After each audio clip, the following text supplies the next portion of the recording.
All right, let's talk about Statue Agent 219. I got this yesterday, and it took about 26 219 fails, I think. Yeah, 26 219 fails. So yeah, let's talk about it. So I used NTSC for this. And from my understanding, the reason you do that is for the auto aim. Essentially, you want it to be weaker than normal so that you get better shots. Yeah, you get better chance at a good reaction. So let me pull up. That's not what I meant to do. Let me pull up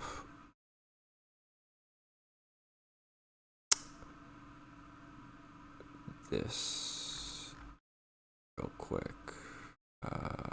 Where is this? Okay.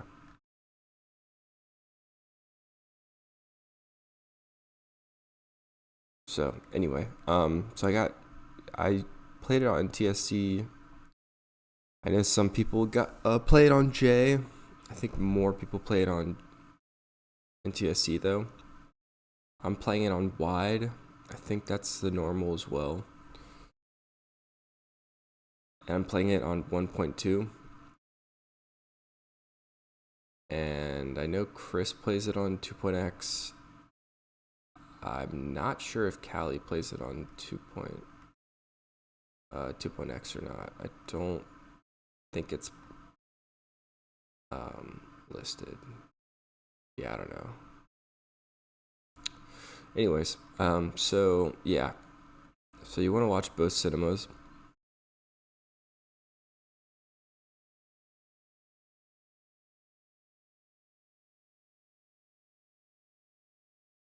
And from my understanding, the reason you're watching both cinemas is the way the guards work. If you don't watch both cinemas, I think they'll be further back in the level and they control you. It's been so long since I haven't been just watching both, so I'm not 100% sure on that. But every run, every 219 and under watches both cinemas. So watch both of them.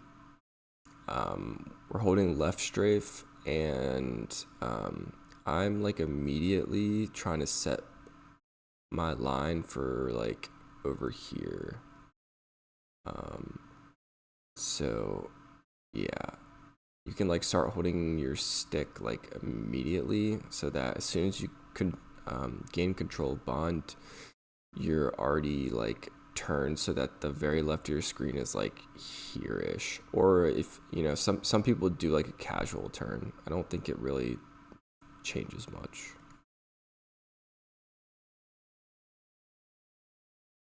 Let me back up. Yeah, so immediately setting the line.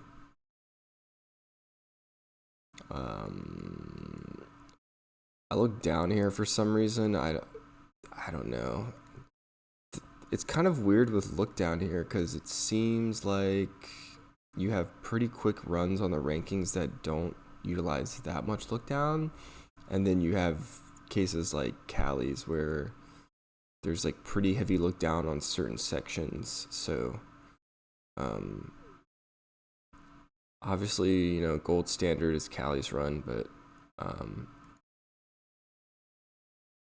I was kind of looking down here and not looking down here and on runs, and it really didn't seem to make any difference. So it's very, very rare to get back boosted by this guy.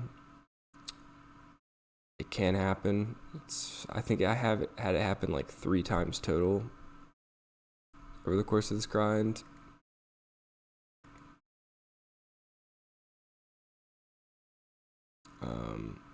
Essentially what you want to do is, if you're looking like planar, when you set your original line,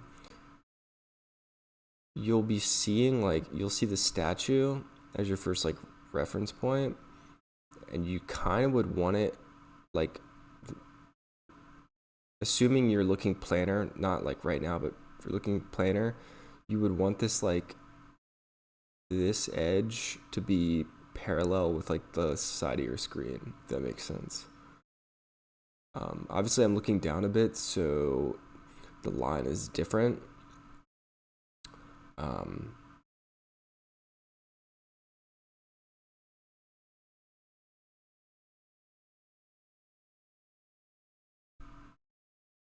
So you're looking for like a point over here.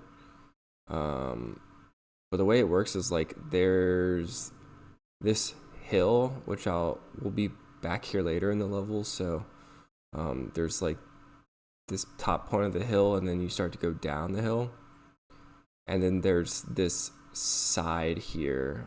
So you can think of it like this kind of line. So we're aiming for like here-ish.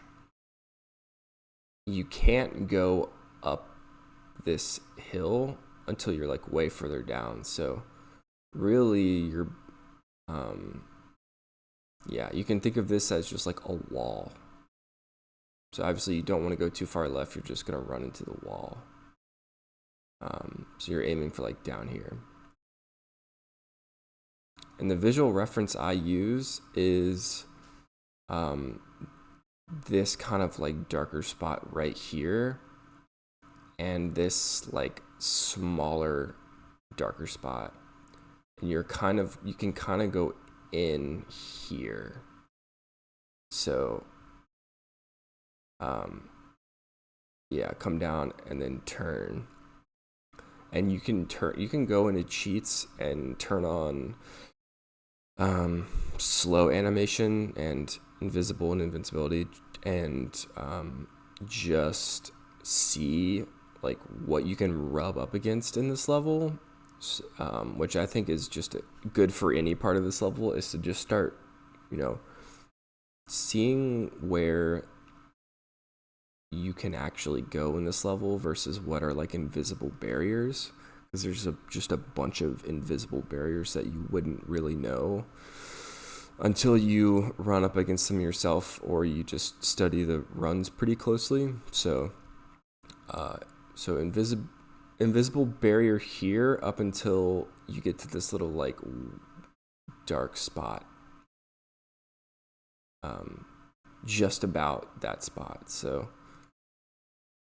when I'm at the top of the hill and I'm looking down, I'm already looking for this spot over here. It's big dark spot, little dark spot, kind of going like in by that point. As we get closer, you can see big dark spot, little dark spot, turn.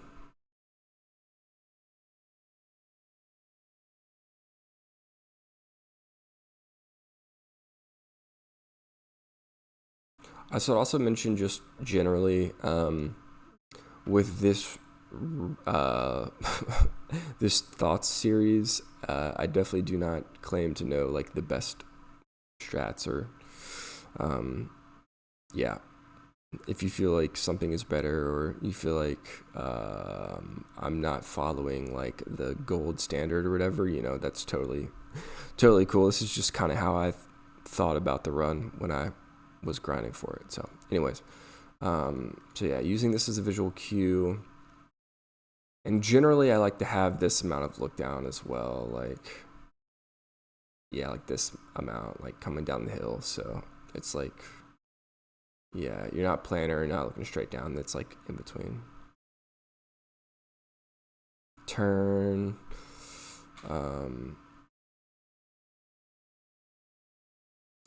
yeah, aiming for the side of this, turn, yeah. And also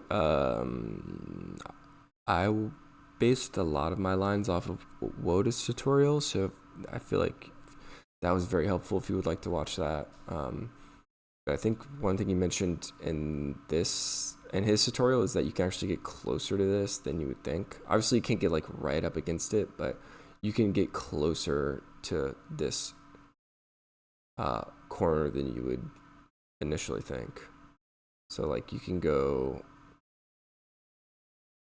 coming around. Like what I used to do is like take it pretty wide in between here, but you can get pretty close up into this corner. Then I'm gonna do a slight turn again. You're coming up like over this ridge area. Very slight turn. And the guards can do a lot of different things here. So try your best, I guess, like in terms of reacting to them. Sometimes there could be one guard, sometimes it's two. Sometimes they're like right here and they just are in your way. Sometimes there's like one here, one like rounding the corner. What you can do is like if one's like out here, then you usually can fit to the right of them. And your line is like you're going over this hill. So a slight turn, you're going over this hill and you're aiming for like here-ish. So sometimes there will be a guard that'll come like right here and you're gonna have to do something if they start pulling out like a shooting animation. Sometimes they roll and you're fine, so you don't have to adjust too soon, but yeah, usually I wait to react until I know like there's a guy right here, he's pulling an shooting animation, he's not going to get out of my way. All right, now I'm going to have to do something. So now I'm going to essentially, if there's a guy right here, I'm going to get like pretty close, and then the last second I'm going to like flick left, shoot, and then flick right again. And I don't have an example of it in this run, but yeah, essentially I'm just like trying to YOLO shoot him, like YOLO swag shoot him. It doesn't really matter if you actually hit him or not, because your movement, like your flick left and then right really quickly, is enough to avoid getting back boosted. Like what you really want is to not get back boosted by him. So that kind of flick is all you really need, but I throw a shot in there anyways because you can shoot him, and then you can, he won't be like essentially blocking you as much, so you can turn in sooner, and also you might get his gun too, even though you don't need the gun at all. Like, yeah, you don't need the gun at all. So, yeah, over the hill, the line is here. So there's this like big ass like red statue here, and the corner, what you get stuck on is like you could not tell unless you play the level and like see where it is. So it's like a very sharp jut like out here, and yeah, so like I think with time you get more comfortable like getting closer and closer, but you can take it, wide when you're starting, I guess. But yeah, I think with time you just get more used to like how close you can get without getting stuck. And I would say I'm pretty close to the limit. I think you can maybe get a little bit closer, but yeah. And once we're like past this point, we're gonna turn pretty sharply, and we're going over the hill into like this crack right here.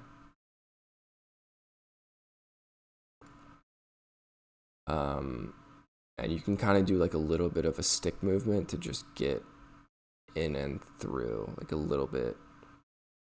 a little bit of a turn right and then turn left again. And you're aiming for like the corner of, there's like this block here, you're aiming for like the corner of it. This is something, let me see if I do it correctly in this run. Not terribly, could be a little cleaner. But yeah, so this is something like when you're coming up against this block, you can pre-turn this like a little bit, like turn sooner. Because if you react to like being completely past this block, you're gonna go like down and then back up, and then like you probably lose a little bit of time. I don't know how much it would be, but like you can really pre-turn this once you get used to it. Like turning before you're even like where you can see where you're going, so that so that you don't go like past and then have to cut back up.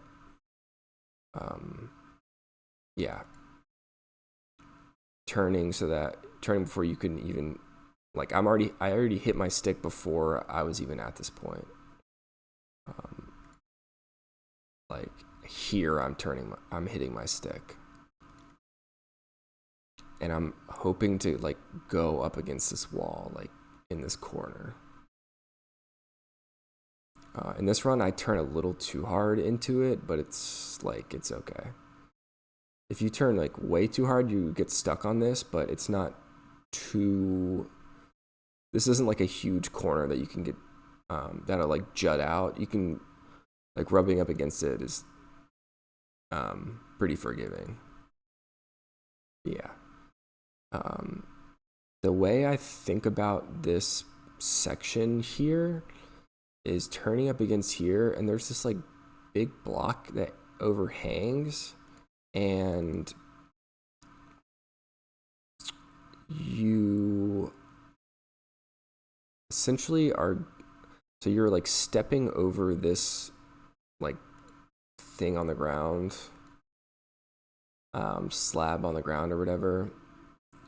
And it looks like maybe you would get stuck on this, but it's like essentially just a hill that you're going over. And my goal is that I'm going like this way for a little bit, and then I'm cutting back this way. So I'm going like this over it, because there's this thing hanging down here. Ideally, if this thing hanging down wasn't in the way, you could just go like straight to your next corner, but there's this thing in the way, so you have to go this way, then that way. So I'm going this way for a little bit. Okay, now I've gone far enough to where when I turn back left, this block's not going to be blocking me. So turn left. Aiming for here now, and I think I turn a little too hard to the left. But yeah, aiming for this corner now. Yeah, like I could have been a little tighter, but turning this corner now, I'm aiming for this corner.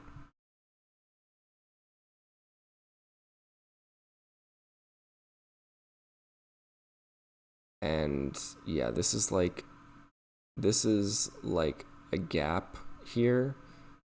So I'm like essentially just going to this corner, like against this block here. And then as soon as I'm past this block, I'm going to turn. You can't see it on the screen, but when you're doing like, essentially I should also mention in like Callie's run and Chris's run, and good amount of other runs, they use like a lot of look down on this section. Like, let's see.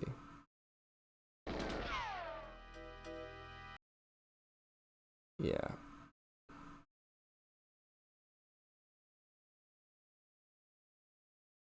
So you can kind of see that part on the left, this block here.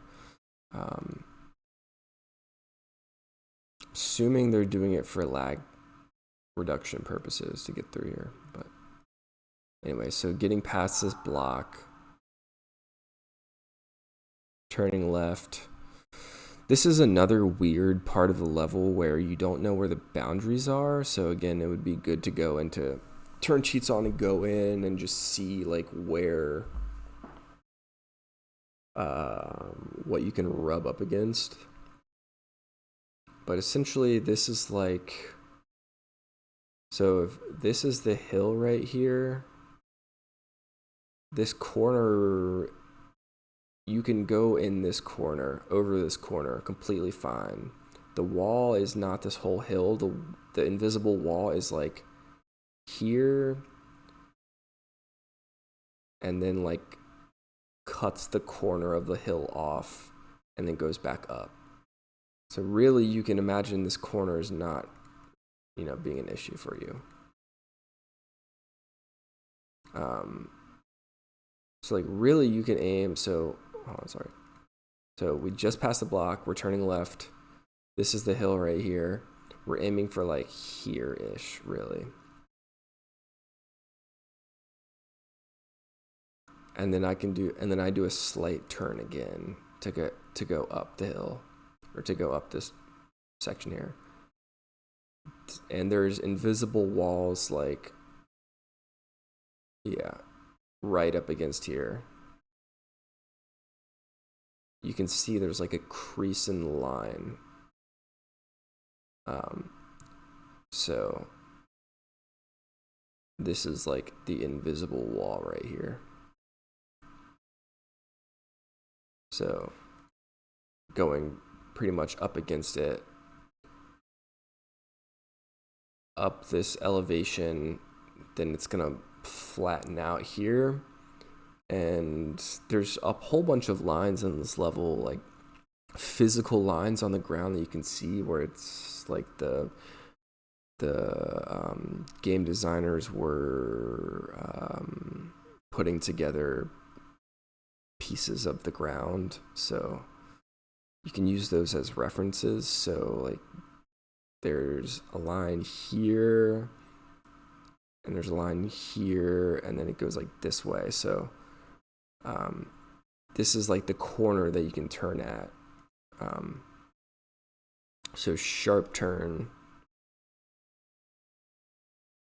You're aiming for like a gap here. And something to mention is this wall, you can get stuck on the end of it, like here-ish. If you turn too soon, you can see what I'm talking about. Like you'll get stuck on it. It's kind of weird because it feels like you can sometimes just ride right up against it too and not get stuck. But for some reason, turning at the corner, it feels like you can get stuck. So cutting it pretty close there. If you feel like you're getting stuck on the corner with this turn, you can turn a little bit later. So this is the red container, and I want to be going parallel with it, the wall of it. So just need to get past the corner. Now I'm gonna turn right and then left, and almost be riding up against it. And there's runs that people do just straight up ride up against it. So next is alerting Val, and the way I had it explained to me is you want him to look at you. What you want him to notice you as soon as possible. You don't want to have to worry about. You don't want to worry about how like the best strafe you can get. You want to worry about how soon he can see you, and there's a gap in this container, and what am I trying to say?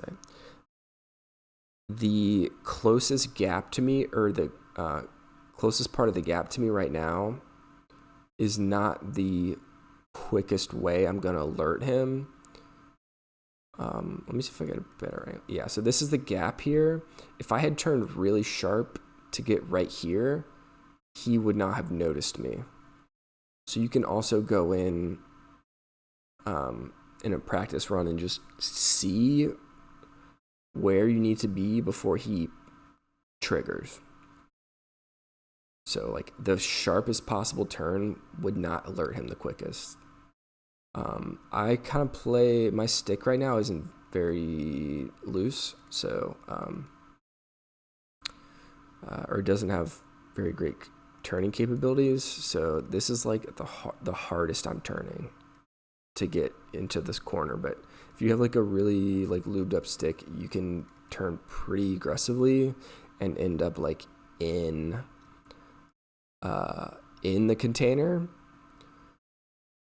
which you also don't want to do. You definitely don't want to go in the container. Like the corner is good here.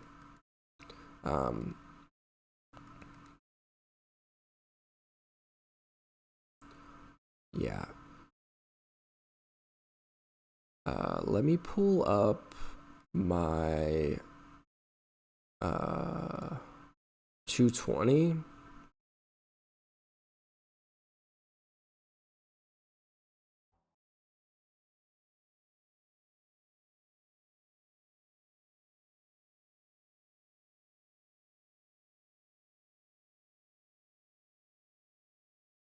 I guess that doesn't really do a good demonstration, but I think one thing that helped me get from 219 pretty or much more consistently was the beginning of the strafe, the beginning of the Val strafe. So I'm hitting this turn as like pretty much as hard as I can, but it depends on your stick. I'm holding left strafe up until about like here-ish, then I'm letting go. And let me pull up Irie Stream. So keep an eye out on his display here. So he's in the left strafe, turning left hard. Now he's holding just C up for a little bit. Now he's holding nothing. And you can see, and he hasn't hit like the corner yet or the wall. He's letting his like momentum, I guess. Or I guess he is in the corner now. But yeah, he's not holding like left strafe it like hard into the corner.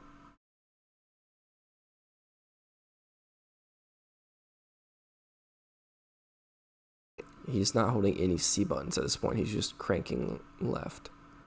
Okay, now at this point, he's holding left strafe. And he's cranking his stick pretty hard. So, because I guess the way it works with like delay, this input, you would think like this would put him like directly going into the container, but by the time like this all kicks in, essentially, it's gonna put him like this way, doing like a left strafe this way.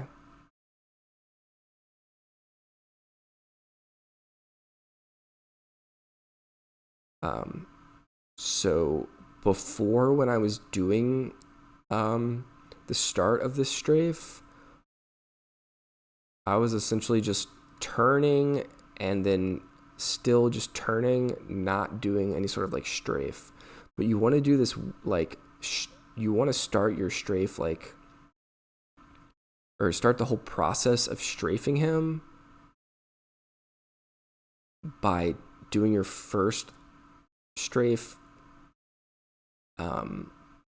like this way, where like you won't even see him again.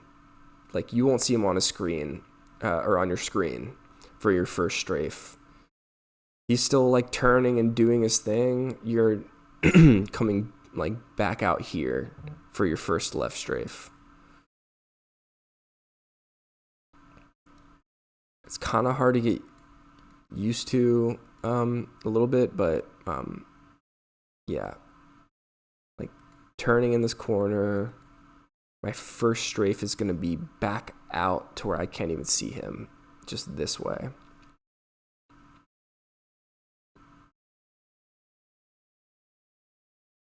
Because by this point,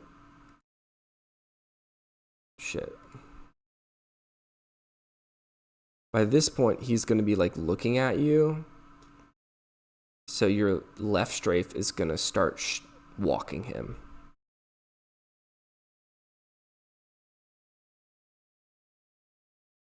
I should also mention, again, with the whole not going into the crate, if you go like into the crate, he's not going to turn as far to come out of the container. And I know it seems like it's very small, but it does make a difference. This is just a little trick that you can start doing to, make your runs faster. So left strafe, right strafe. There's, this door of the shipping container. You want to get him around it and out. So if you're strafing him too far to the left here, he's going to get like stuck on the door. So you got to bring him out.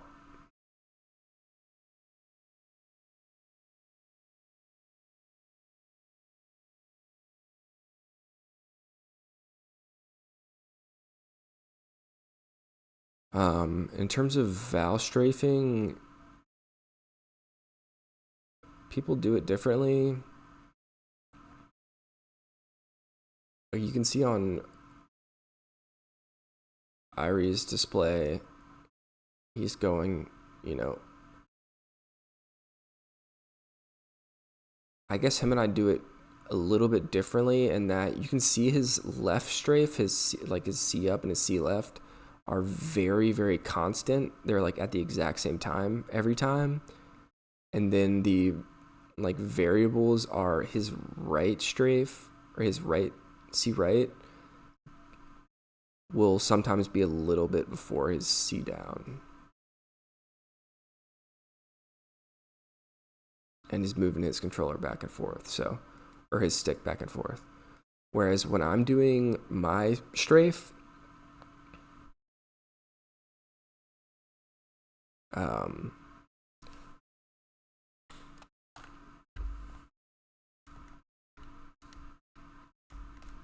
my C right and my C down are the constant. So my C right and C down will always be at the exact same time. And the thing that I switch up based off my spacing is when I press C left and when I press C left and C up at the same time. And the stick, of course. So,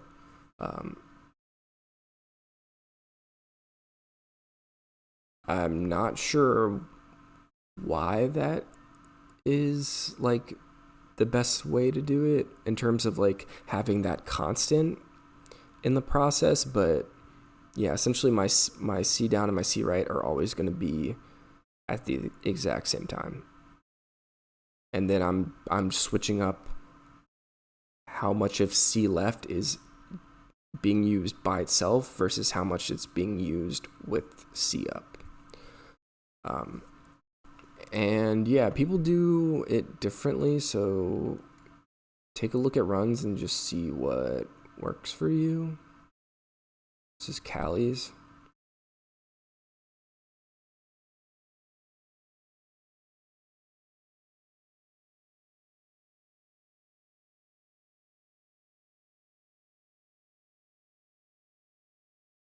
I mean, it's just super clean.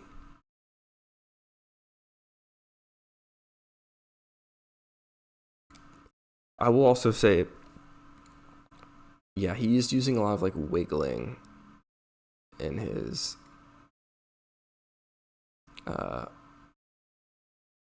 strafing, his Val strafing. Like he's looking left and right pretty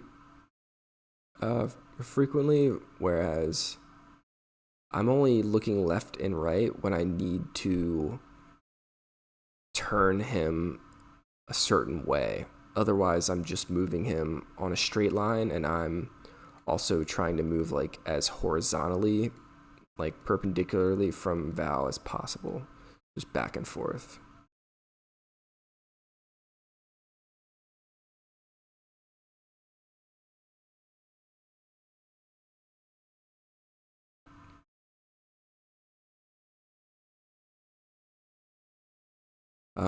In terms of like the lines you want to do, so you want to bring him out of the crate, and then you want to bring him like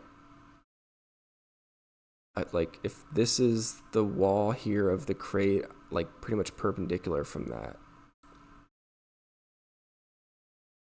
And you can see this line on the ground. It's going to come down here and then jut like this way. Yeah, there's this corner here. So comes shipping container, comes here, then it juts up. So you want to bring him around here.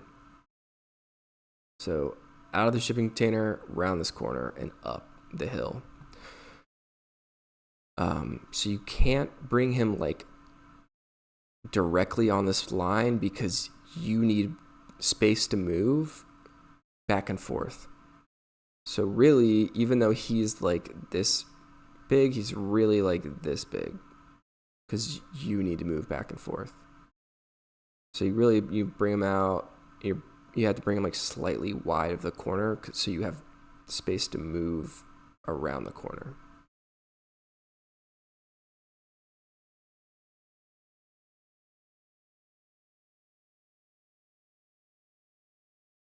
Up the hill, there's so this is the corner. Bringing him up the hill here. So this line is up the invisible wall. This is the corner visible wall. This line is a good marker for how you want to bring him, like where you want to bring him to this point. There's a giant block right here. So really, based on like how much space you need, you really can take him like directly on this line. But if you like having a little bit more space to strafe, then you take him maybe a little bit to the right of this line on like this physical line you can see on the ground, that is. So really parallel with this line on the ground you can see. This is where the block ends. And then you need to turn him slightly left after this block ends. So slight adjustment by this point. So that line that we were taking him perpendicular on, now we're taking him a little bit to the left of it.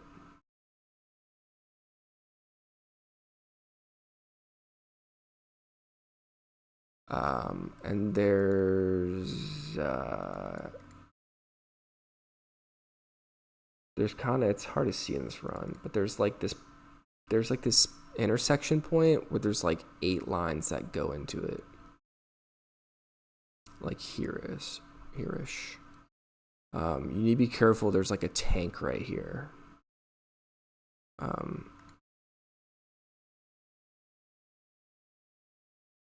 Yeah. In terms of messages, yeah, essentially like, let's see. In terms of pacing, so this is that first block that you were taking him past.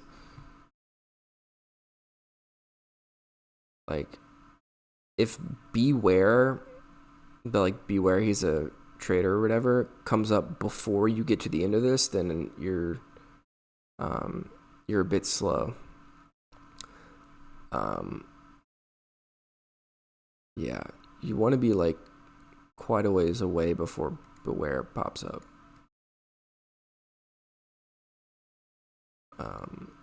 It's not completely lost. Like if Beware comes up like here, you're still okay, I think.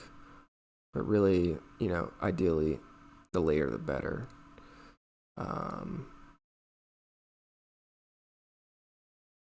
Let's see where it is on Callie's. His is like right here, yeah. You're still strafing. You're preparing for when the message is gonna switch.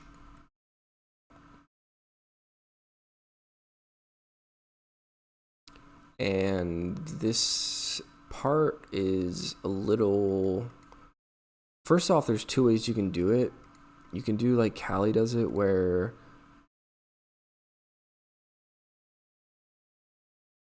when the message shows up, he strafes him one time, and then there's the second block right here that you're strafing him past that he runs up against. And then he goes. And the reason he does this is building up speed so that you have like full speed sooner, so that you're faster sooner. Whereas with the other strategy where you're essentially just strafing 4 times and then going, you're not building up full speed for these last like strafes here. So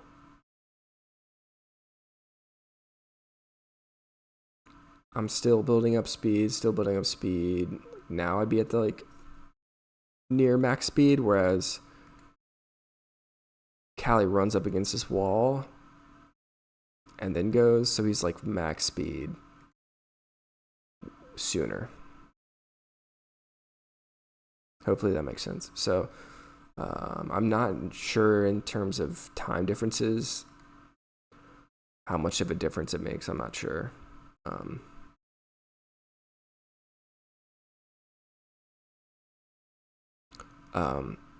So I do 4 strafes and then I leave. And I count them based on the way I was going. The direction I was going when the message switches to this. Now I must leave.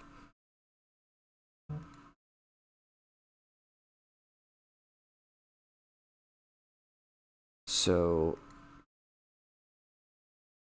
because I'm like I'm going back to the right by the time it switches, I'm going to count this as a right switch, and I'm going to start my counting here.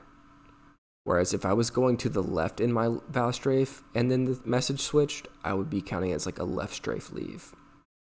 So I would wait till I got to this point, to the left point, and then I would start counting 1, 2, 3 strafes, that is. So if you want to do it this is how I did it, but if you feel like you would rather just count in your head how long it takes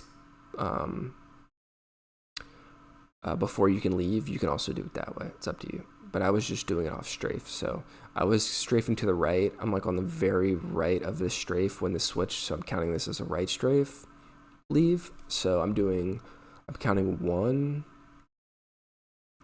2, 3,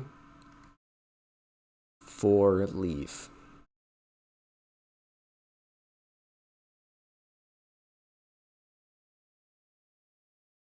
So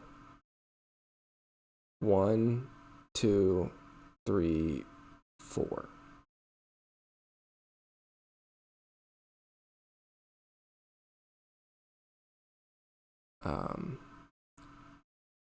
If it's a left strafe, I find you need to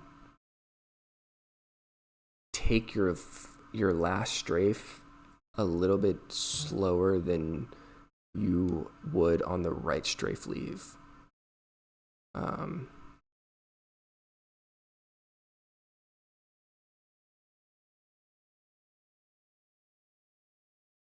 like I have no hesitation on the right strafe leave. Like I hit 4 and then I'm turning and I'm leaving.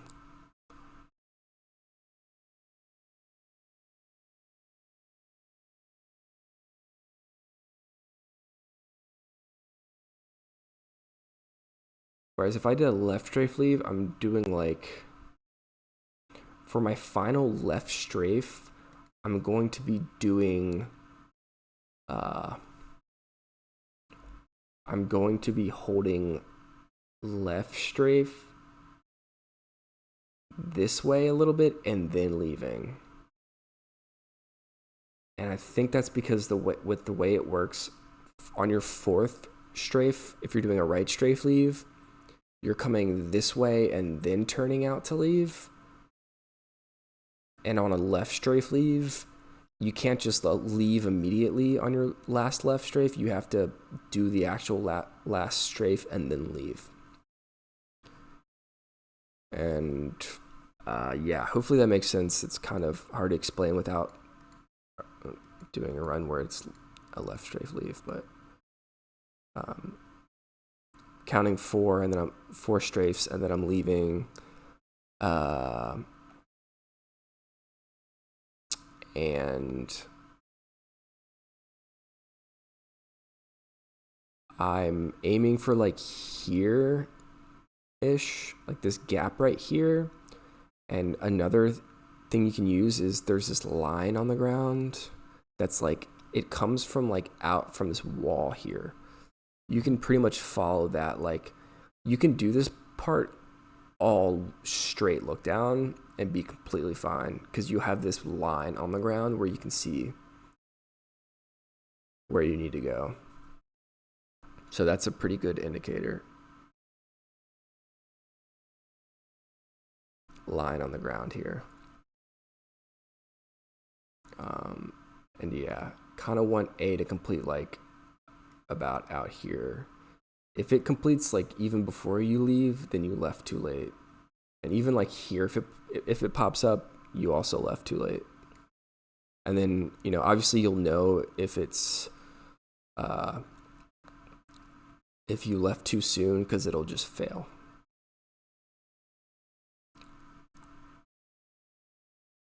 And I also got advice regarding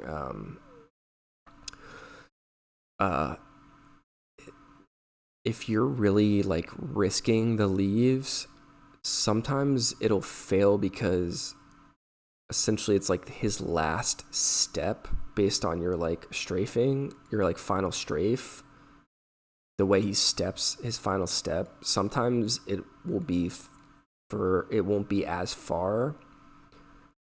His final step won't be as far by the time you leave, so you'll be out of his range when it would complete, so it'll fail instead.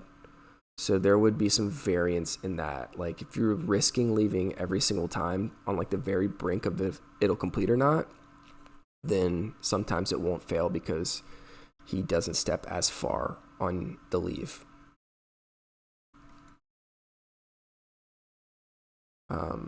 Yeah, so you're going, and in terms of look up and look down, really, I guess it's whatever you're comfortable with.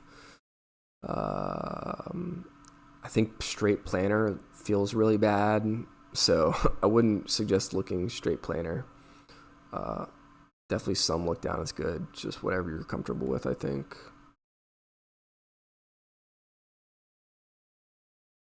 Like this amount of look up is, or look down is probably good. Like really you can do it like looking straight down if you want. I don't know if there's a higher chance, but like sometimes he can get stuck. Like you can get stuck in Val, weirdly enough. I'm not sure if that's from look down or not, but obviously that just kills the run, so yeah. Alright, let's continue.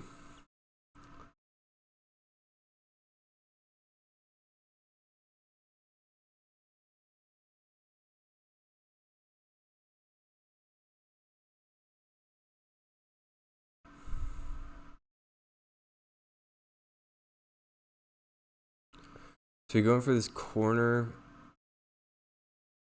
So you leave, you're aiming for this gap here. There's this line on the ground you can follow as well. Turning, so going up against this wall. And you don't really need to grind. You don't need to be like right up against it because you're gonna have to make this really sharp turn. So if you're right up against it,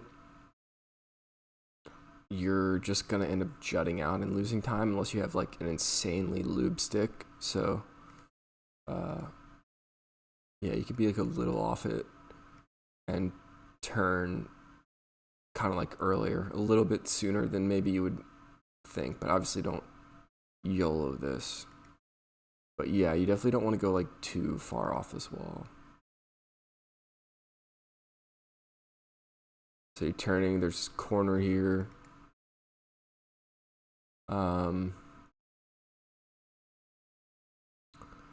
Another sharp turn. You don't want to be like sharp turning up onto this wall though. You kind of are just like, you're gonna go this way or like this way. So it's not nearly as sharp a turn going up this hill. So like if the statue is here, like if the statue is over here, ideally like your quickest line would be like to go this way, but there's this like weird statue, something like, I don't know what it is, like a beam or whatever that you can get stuck on. So you have to go up this way and then towards the statue. Yeah, so like slight. Oops. Yeah, so up here, now I'm past the beam, I'm gonna turn left slightly. So statues over here, there's like this little ditch divot thing. And in Woda's tutorial, he mentioned like not going in the ditch as much would be better. But then I think Callie's goes in there, and I think Chris's does as well, so I don't think that matters really that much. Yeah, like as before I was going like way up here, so I'm like no ditch life, but I think actually this is better straight line, or it's inconsequential, I don't know. It could be fucking meaningless. Anyways, running to the statue. It's essentially like a block. I used to play on a screen that was like so dark that I thought there was actually like a base to this where it was like a square. There's actually no square to it, but it's like surrounded by these, you know, protective beams, but pretty much makes like a square.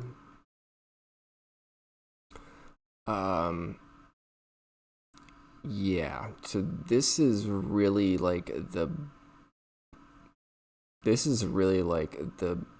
most important part of the entire level, I would say. I know there is like a trigger point, and I see on the SA and 00 runs, there's like people hit this side right here, and you can trigger Trev to walk out. But I know the other runs don't do that in Agent.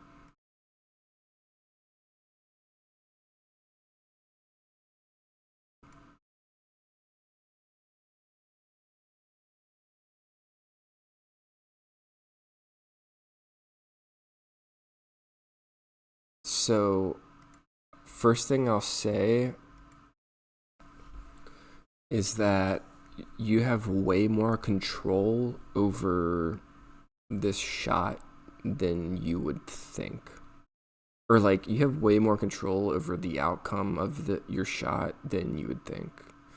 Or maybe than I thought, cuz when I originally started going for this, I thought like you're pretty much just like shooting in the fucking dark, and hopefully the auto aim RNG will bless you, and like you're really hopeless here, like really just praying. Whereas you need to still do like, you still need to have a good setup and good timing and a like good placed shot, and then you can give it to, you know, Jesus take the wheel at that point. But before then, you still need to do the correct things.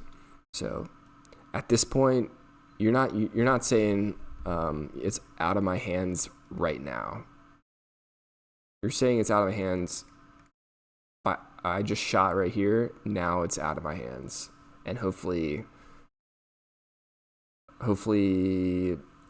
auto aim blessed me and RNG blessed me as well. So yeah, first things first, you have a lot more agency than you would think. You're responsible for a lot more than you would think here.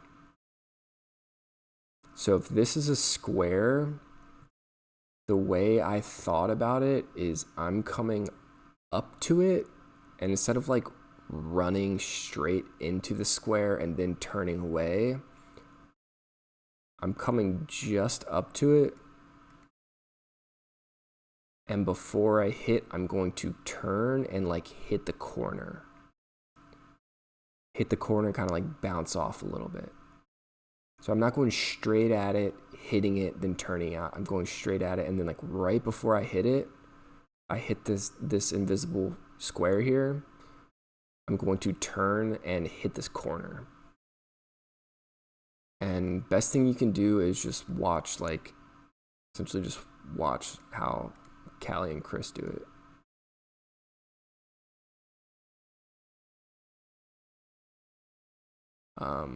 Yeah.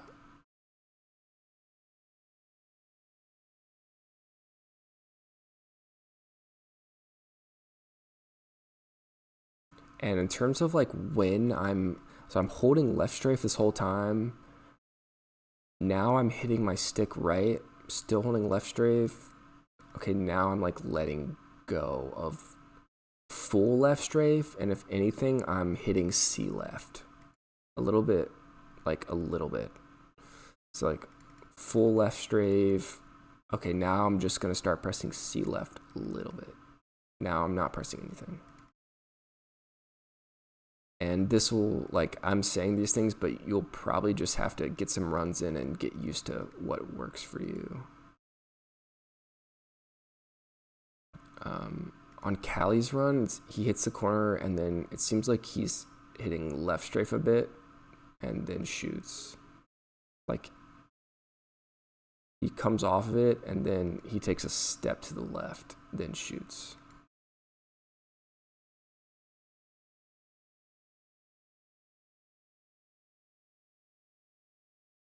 In terms of, okay, hold on. Let's see what Irie does.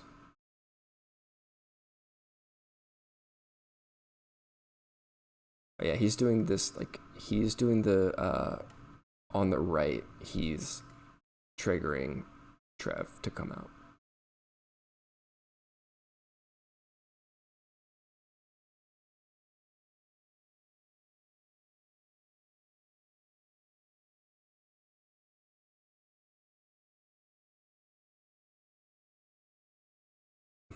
My run is kind of weird in that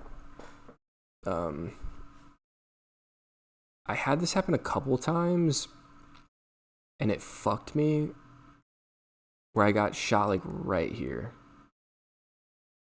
and it just messed up my whole thing. But like, I think it just I don't think it had that much of an effect on like where I was going, so it was okay. But in terms of like where you want to be when you shoot, like see this line on the ground like this, I would say don't go past it, really. Or I guess he goes a little bit past it. If you go too far up the hill, I think that's bad. And so Callie like steps to the left a little bit, whereas Chris, I think he just kind of lets his momentum take him to like he's like on the line here, where I think Callie is like a little bit past the line here. And in terms of timing, yeah, I think it's good to just watch the runs on the rankings, and also the way I was doing timing is uh it was essentially like the time it took me to get my dot like where I wanted it and get myself set where I wanted to be position wise. The time it took to do that was enough time to where once I did that, I could just shoot. Um, Whereas like before, I was like trying to count like 1, 2, 3, shoot or something. But what worked for me was by the time it took me to like get where I wanted to be and have my notice that my dot is where I want it to be, it was time to shoot.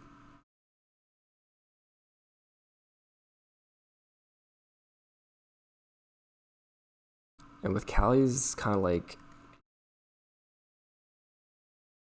it's kind of like by the time he's like he stops moving, like he takes a step, and then by the time the step is done, he shoots. Chris's, I think it feels more like times based, or like it seems like he's planted his feet for like a little bit and then he shoots.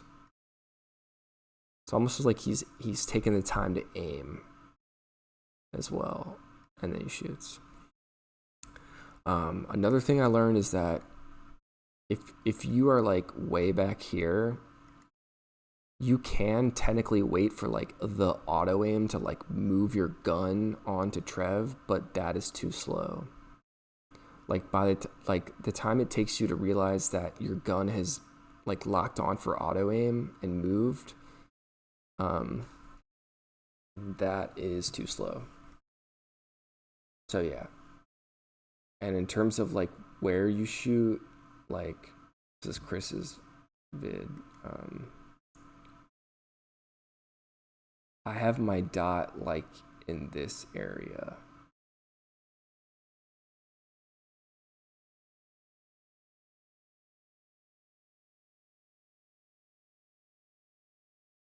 Yeah, so it hits like right here.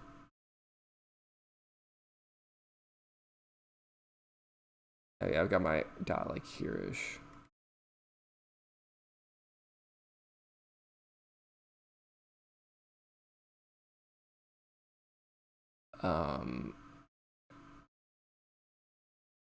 Yeah, let me pull up the, let's see.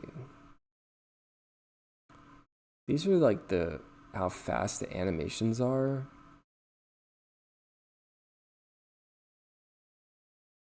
A lot of the times you'll just kill Trev. The auto aim. So like chest and head, I think kill him. So you really want to shoot him in the gut or like the groin.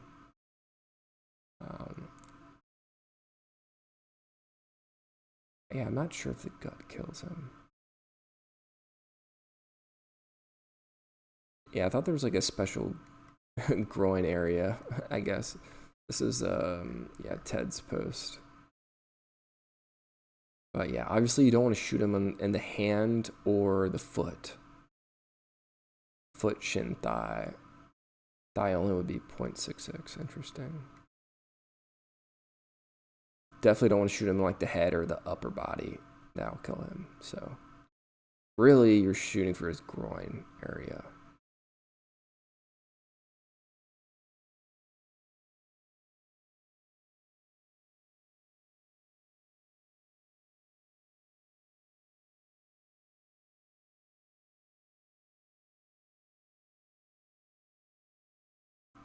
The gut has the fastest animation and lowest average, so definitely best. Okay. Yeah. But really, like, auto aim is kind of going to be doing its thing, so. At least a little bit. But I guess if you're shooting, like, fast enough before auto aim even, like, takes effect, then maybe that won't matter. So really, you're aiming for his groin area. You definitely don't want to aim high because you'll just hit him in the head, or like auto aim will still pull it to his chest and kill him. So you don't want to aim too low because you might just even hit the ground, but like even the foot is too slow. And then Callie does, I'm assuming he does this kind of, he shoots and then he starts moving to the right. I think he does that to check pace. But really, I just like shoot and then start to turn around.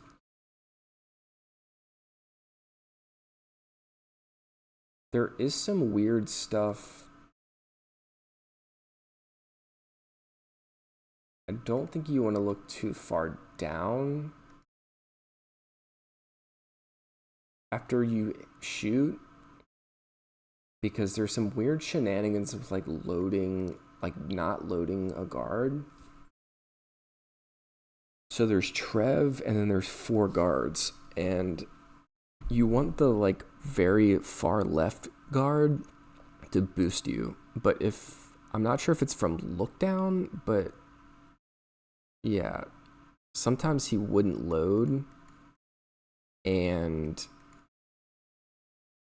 yeah, if he's not, or he wouldn't walk all the way to the left, so he wouldn't boost you.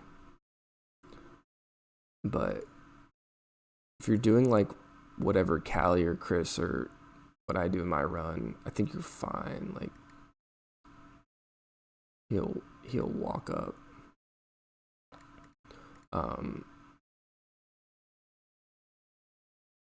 Yeah.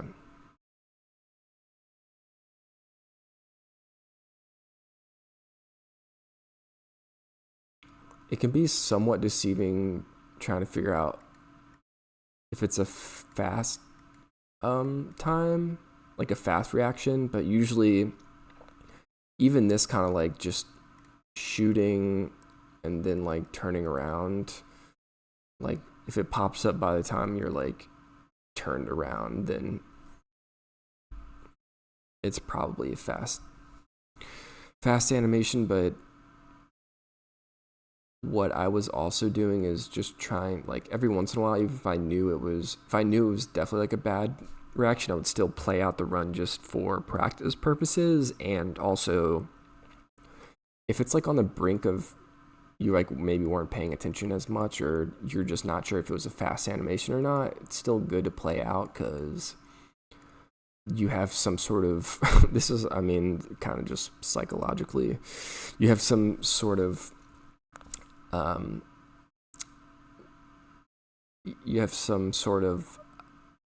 like maybe denial in your brain that this is on pace for what you need, so that you don't have like nerves going into the rest of the run.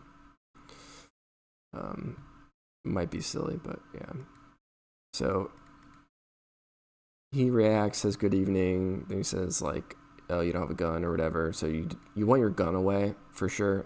I mean, that's kind of should be obvious, but yeah, I don't know. I think I did throw away like 1 or 2. I mean, I don't think they were paced, but just like random runs where I was just I like wasn't really paying attention and just had my gun out, and he'll have like an extra message for you. So when this pops up, you slap 5 times and then you leave. You definitely don't want to like pre-predict this coming up, and you don't want to leave like too early, like as the last slap is coming down. You want to like let the last slap happen and then leave. And you can play around with the timing for it, because yeah, if you want to figure out what the line is for when you can leave. But you definitely, if you were like waiting for this to pop up, then you're pressing Z and you're waiting for the 5th slap to go down, that's pretty much like close to the limit. Like you might be able to go a little bit sooner, but it's like not much sooner, I would say.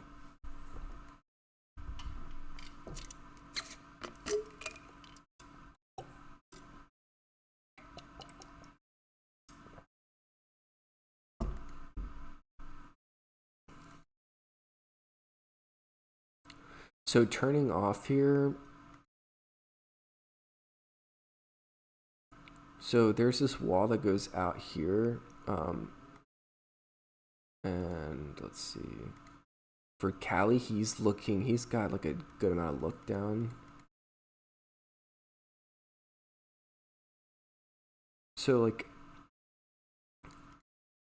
the perfect line would have you set to go just to like the right of here. Right of this wall. But as you can see in like my run, and it seems like Callie does it too, I liked to go a little further left than what would be optimal in hopes of getting a boost from this dude and avoiding a back boost from this guy.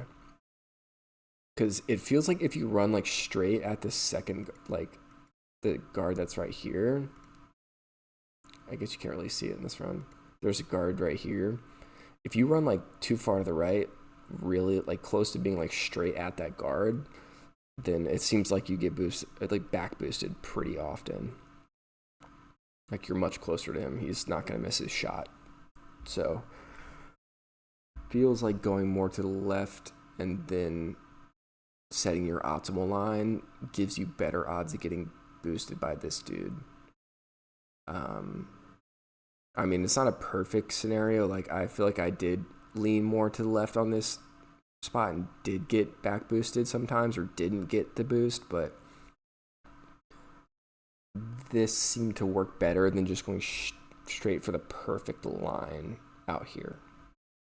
So like just cheating a little bit to the left and then setting the line. I felt like that helped me get this boost much more consistently, and this like just straight up boost from this guard feels like very good. Like I don't know how to explain it, and maybe like you would think like all I guess that's not true. Like all boosts are not like created equally, and this one is one of those boosts that feels like to be like the best boost possible because it's like a straight line. Like with this boost, you can afford maybe a little bit sloppier of movement. Obviously, don't do that, but yeah. My point is this boost is like really great. So you're setting this line, setting this boost. You're setting your line for like here. You can't go too far out here, or you're gonna get stuck on like that same beam I mentioned. And sometimes you might get a second boost, or sometimes you didn't get that one boost, but you'll get one like, really you can get one like any time up to this point. Like I've gotten a boost here and it killed the run because at first I thought, oh wow, I got this like boost at the last second, like thank God, but it ended up like causing my line to go like way out here and it was just cooked, like it was just bad. So, yeah. If you get boosted at the last second, it might be, just really unlucky for you. But in those runs, you just tell yourself it was a no FR run, so you're good. So we're going to be hitting a very sharp turn here. Down the hill, very sharp turn. And then another very sharp turn. I almost turned too sharply on the second one. Because you can really go like off the wall a little bit this way. I think I turned into the wall, but it's whatever. I was just cranking my stick here. Ayo. So, yeah, adjusted a little bit.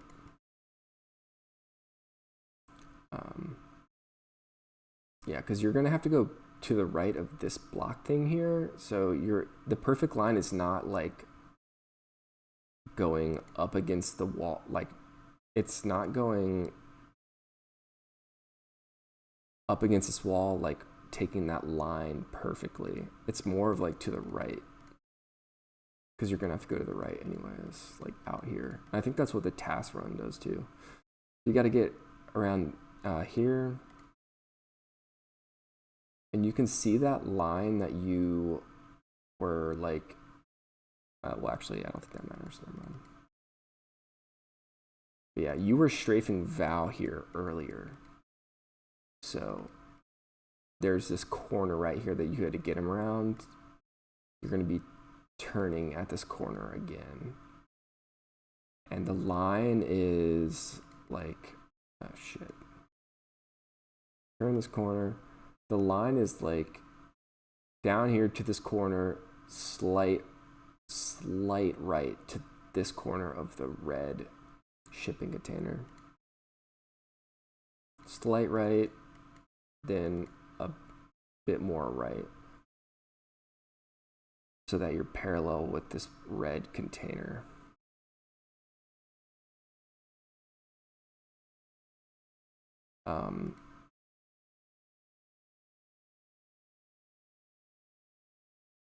Yeah, you don't want to rub up against this red container too hard.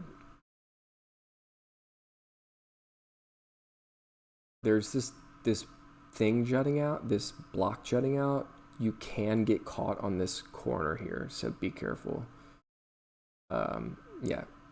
So I guess you can get caught on it on the way this way and then also on the way back. So be careful. If you need to, if you would rather safe it, you can go in a little bit more to the right.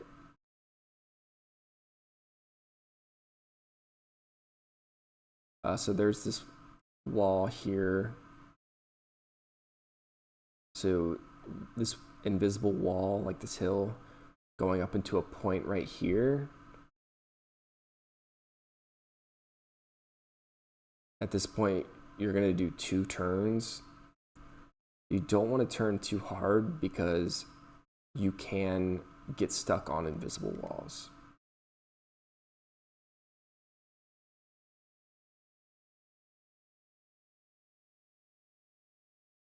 So I do 2 quick turns.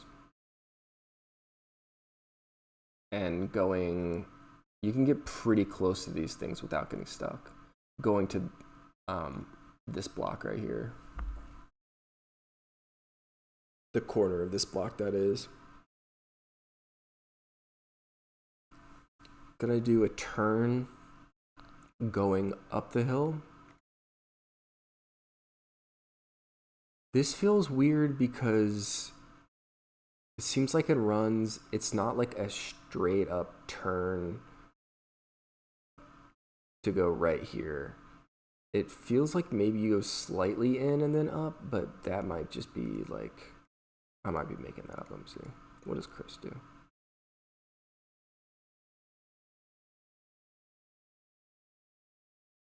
Yeah, so it does seem like he turns in a little bit, then adjusts again to go up.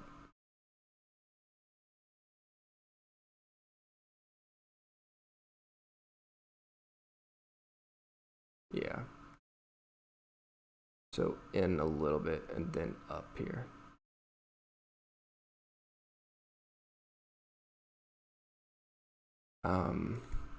And you want to be careful because you can rub up against these things too. Yeah, you can take it. Yeah. So turn up the hill, then just to go through this gap. Slight turn again. You can also get stuck on this, so you have to be careful. It's not too crazy, but yeah, you definitely cannot like rub up against that block.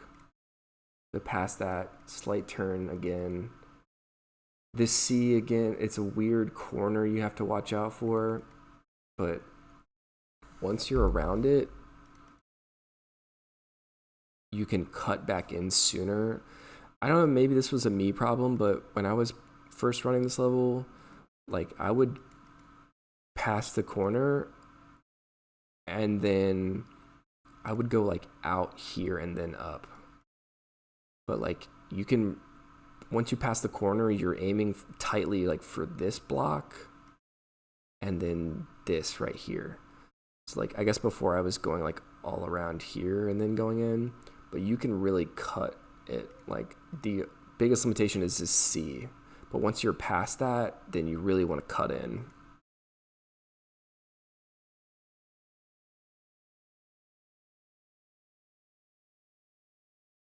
I'm not exactly sure why this is, but like, I guess in older runs, you would think that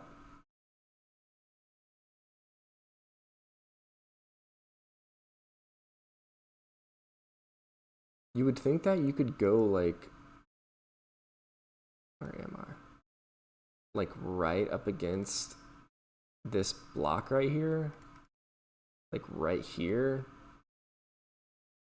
But I think you want to be you want to turn in a little bit more and then come out.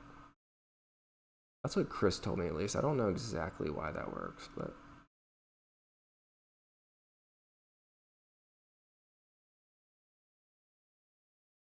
see what Irie does.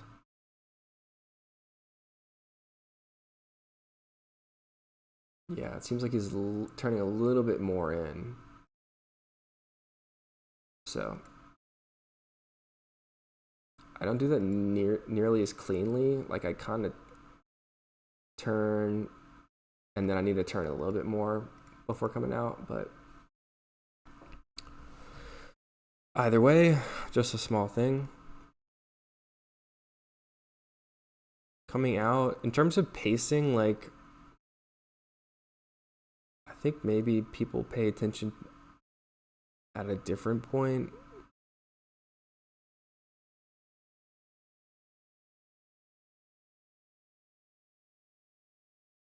That's kind of crazy. I'm like by the bottom of this hill.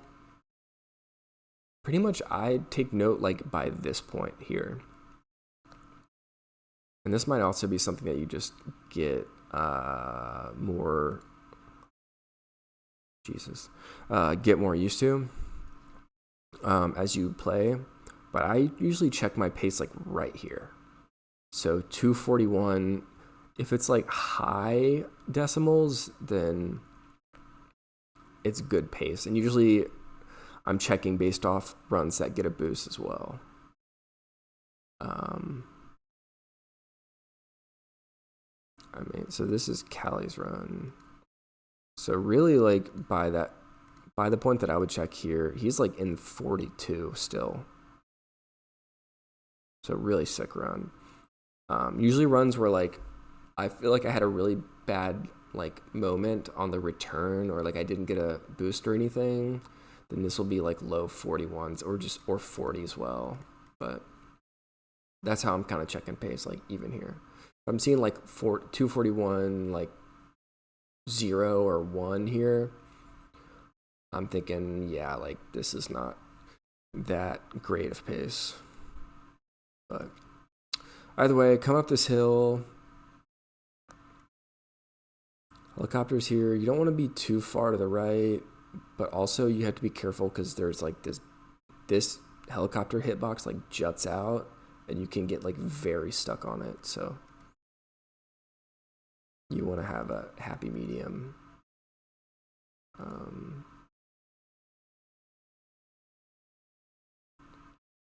And yeah, you don't really need to worry about getting like having the furthest away point to like activate her and like get ready for the rest of the run, because you have to sandbag anyways for the next part.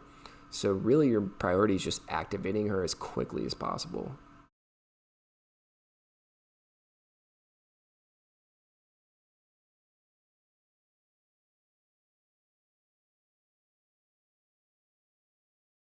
Like, and you can see in Callie's run, he's like literally, he's gonna go like on top of her. Like he's getting very close. Because again, it's like, it doesn't really matter if you're not like in the optimal position to do the rest of the run, because you're gonna have to sandbag regardless.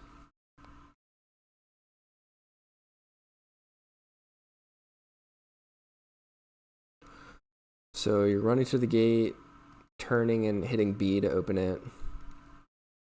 People do this part differently, but so like you're sandbagging here, So however you want to do it, I would do. I get. I try to run up against like the elbow of whatever this. I'm assuming this is like a person or whatever, and this is like their elbow. I could actually just be insane here, but I think that's what it is. Like bumping up against this elbow. But if you do this gate turn like insanely, like, or you do it like pretty quickly, then you might actually be like hitting him like in his chest area or like in the middle of this stone.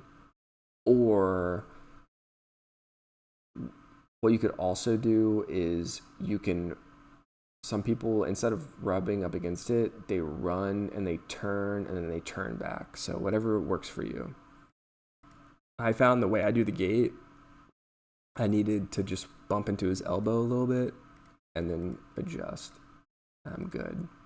So this is like the top of the hill that I was talking about a while ago. This is where I'm going to check my pace for just like how I've done the section like right after Nat. So by the time I cross this line, really I'm looking for like 404 like 30s. That for me, I know I can go like straight to where I'm gonna turn. If I get to this point and it's like 0460 or whatever, then I know I need to maybe go a little bit further out and then turn in. But this is like, for me, this is what I found to work. Like 0430, okay, I know I can do what I usually do. And you can also watch like tons of runs, you know, for like SA and Double O to get an idea of how to do this the best way possible, or like the way you want to do it.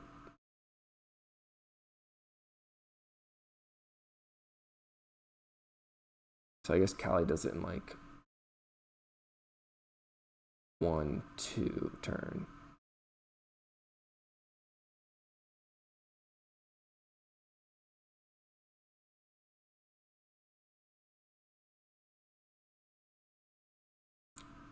Two turn motion for Chris as well. And this is something you can go into practice and, you know, practice this as well.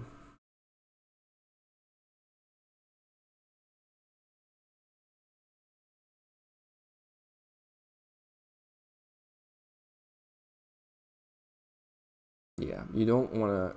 If you even see the flight recorder, you know you did it. You did it slowly, and you don't need to go like too far out, like too far around this thing. You're really cutting the corner.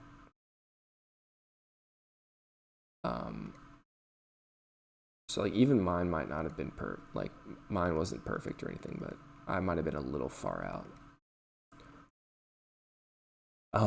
So the next part is we cut this little corner at the beginning of the run,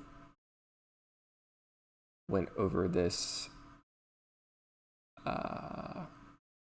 mini hill. So like there's like a rut in the ground here.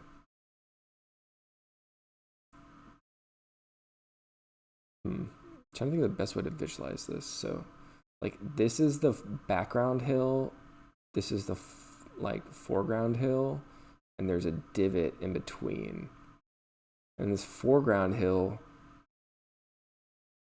you can actually walk over this area. So if the ending is up here, obviously we would want to just go straight up here, but there's this invisible wall here. So you can't go like straight where you need to go. You need to go in and then up. So like the opposite of what we did at the beginning of the run. So you can go in and practice and just see like where this wall is. So when you're turning, you're gonna go like up this and then turn and go up the hill. So I'm going over the foreground hill, turn into the rut, and I'm going up. and I'm trying to set like the side of my like screen to have some gap here so I can get around this block.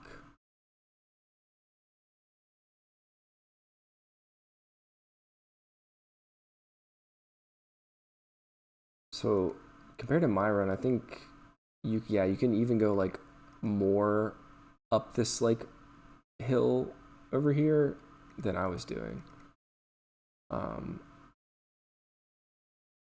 yeah.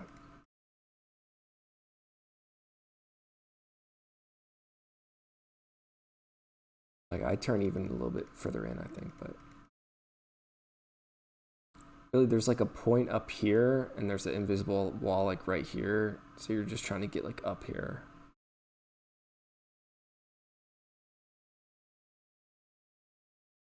Um, yeah, just trying to get past this block and then slight turn. I am kind of for like the middle of the gates. Really, you do not want to get stuck on Nat.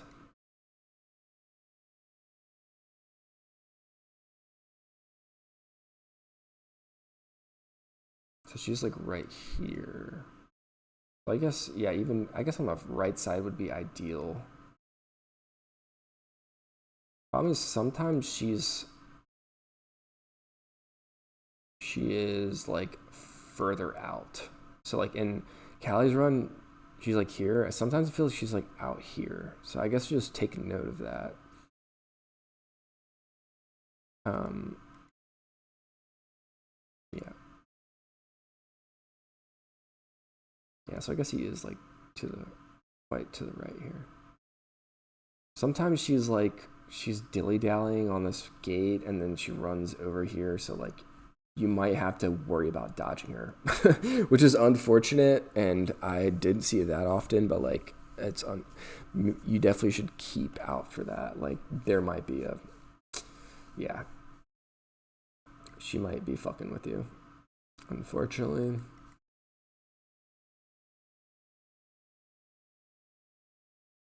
Um,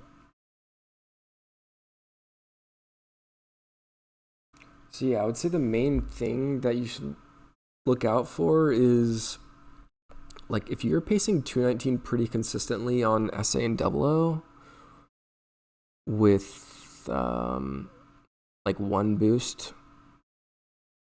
or no boosts, then really the main factor in this is just going to be the Trev shot.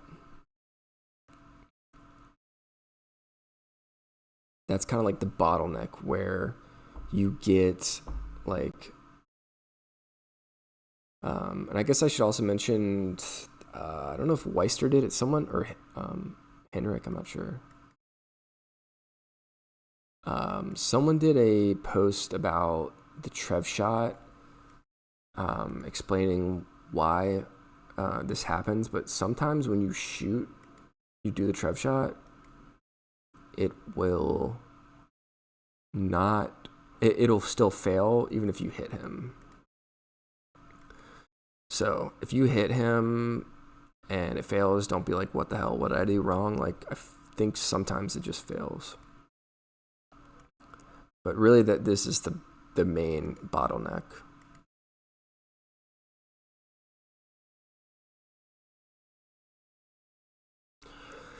I think some people do play with no auto aim on too, if you would like to try that out.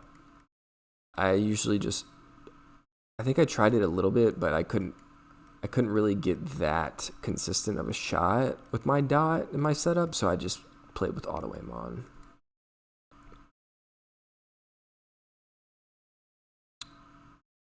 But yeah, the main thing with this shot is just you definitely have some things you need to do before you can start blaming things on RNG. You definitely want to have a good approach and set up, a well-timed shot and like a well-placed shot. Then after that, you can say, okay, well, please RNG help me. But before then, and I guess I say all this because I feel like I had sessions where I'm just like, I get to this point and then I would like just not really give a fuck. I would just say like, as long as my shot's going in this general direction, if I fail, then whatever. But really, like, you want to be very locked in for this moment.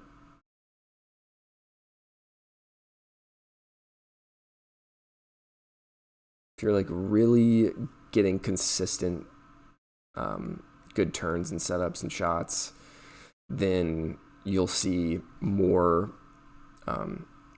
often you'll get like good reactions or like decent reactions.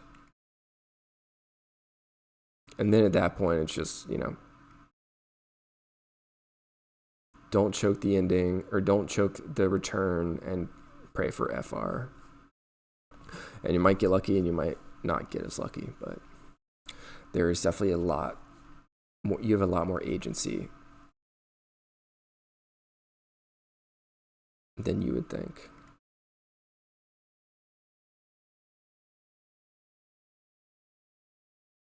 Um, yeah.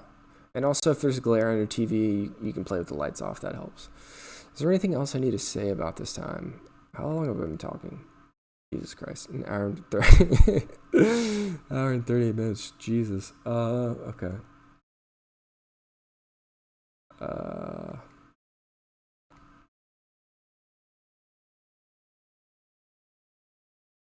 I think that is it. If you have questions, feel free to hit me up on Discord.